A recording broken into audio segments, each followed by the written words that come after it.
It was supposed to be a quiet night in our pristine kitchen, the kind where the twins' giggles still lingered in the air after a long day.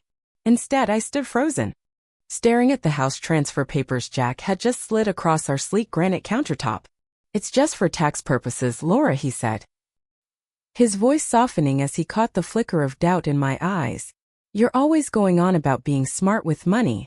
This is the best thing for our family."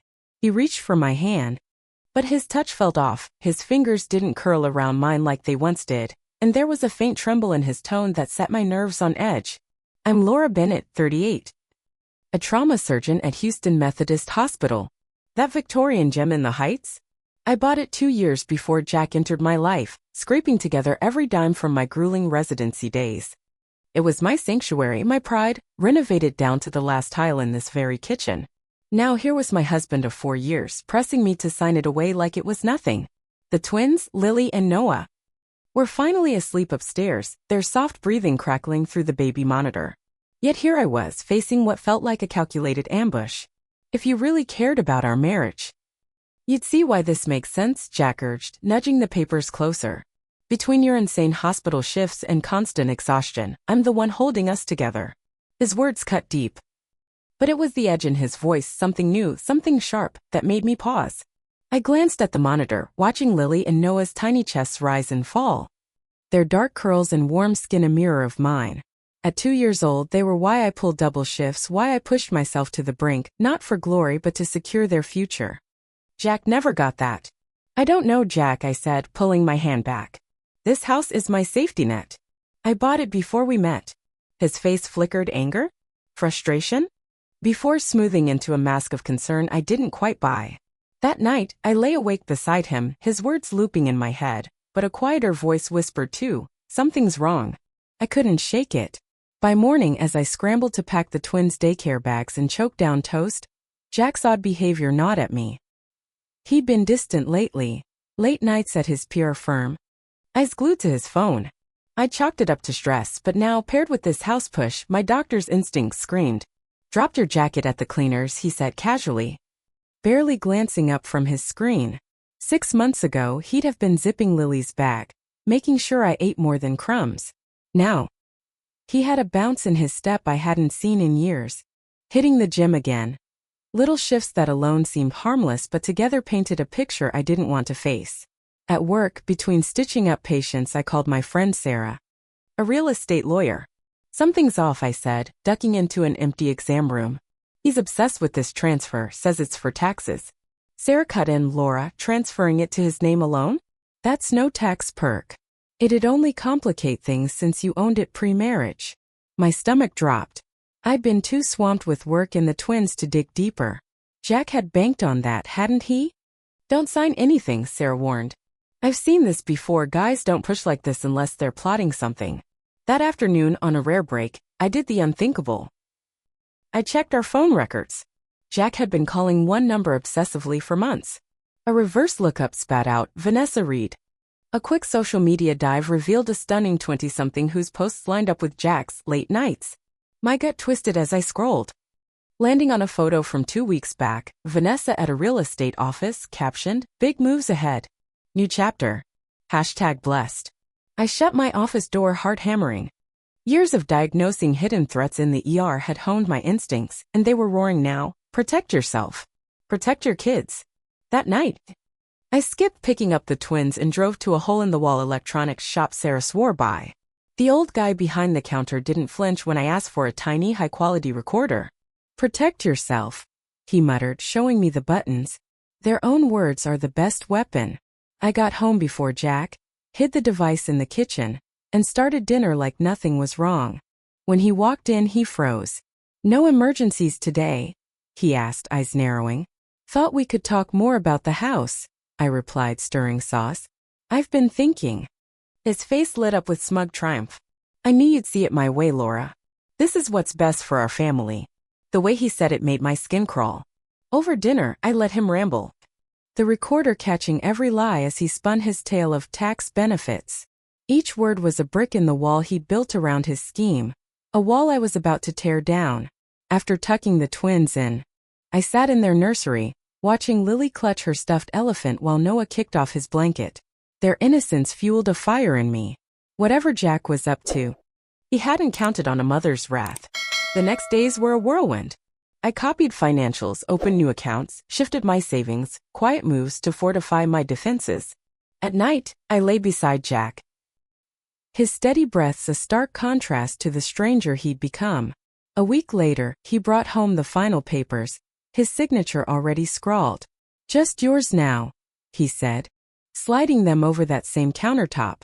"Then we're done with this." I picked up the pen, adrenaline surging, and watched his eager eyes. "Actually," I said, setting it down, "let's talk about Vanessa first." His face went white, composure shattering. "What are you talking about?" he stammered, grabbing his phone like a lifeline. "Vanessa Reed," I said coolly, pulling up screenshots. 26, works at your firm. Lunch at Marcelo's 3 times a week, where you proposed to me, by the way. Classy. His shock morphed into fury. "You've been spying?" Protecting myself, I shot back.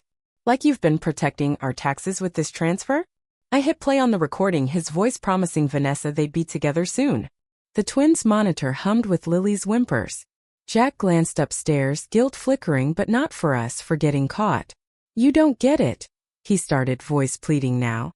"Things haven't been right with us. You're always at work. The twins barely know you." "Don't," I snapped, low and lethal. "Don't use our kids to excuse this. I work for their future. What's your excuse for torching their present?"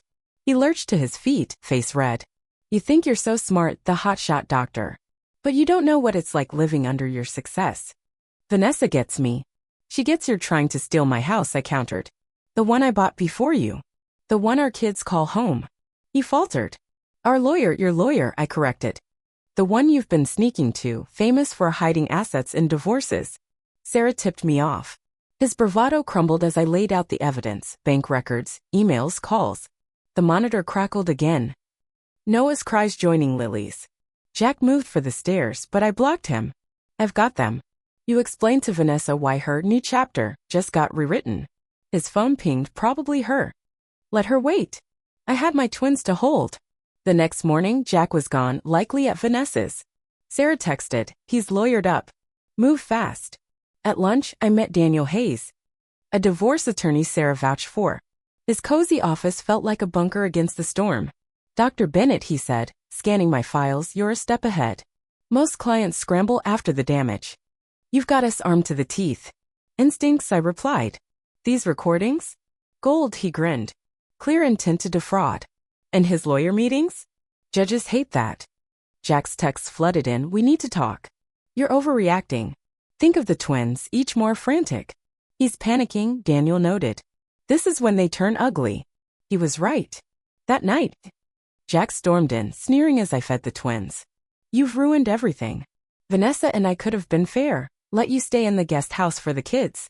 I laughed, sharp and bitter, making him flinch. "The guest house? In my home?" "Our home," he bellowed, startling Lily. "Dada mad?" Noah asked, frowning. "Dada's leaving," I soothed, glaring at Jack. "Like hell," he growled, but quieter now.